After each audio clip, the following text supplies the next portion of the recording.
Ayan, so dami natin ngayon, no. 4x4 by 8 feet na dragon fruit post at pins concrete post natin. Ayan, detachable po yan, no? Puro detachable yan. Ano, puro detachable yan. 6 na set po ito. Ayan, mayroon pang hollow blocks. Ibang klase ito na design, no? Hollow blocks, oh.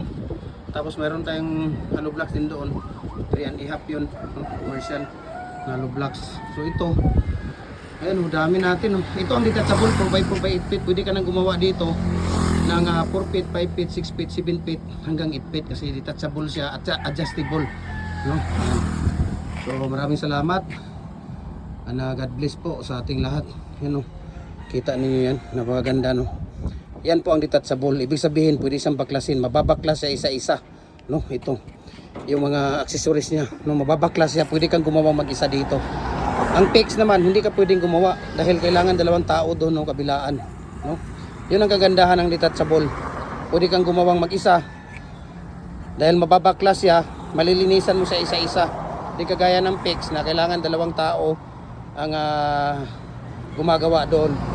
Ayan, so follow na po kayo sa ating Facebook page, Jim Hardware Cuculamber Concrete Pares, below lang branch, Jim Hardware Cuculamber Concrete Pares, Kanatuan branch, Tripoli and F Cuculamber, ang ating personal Facebook account, Felix Tan Pagikan Jr. Ayan.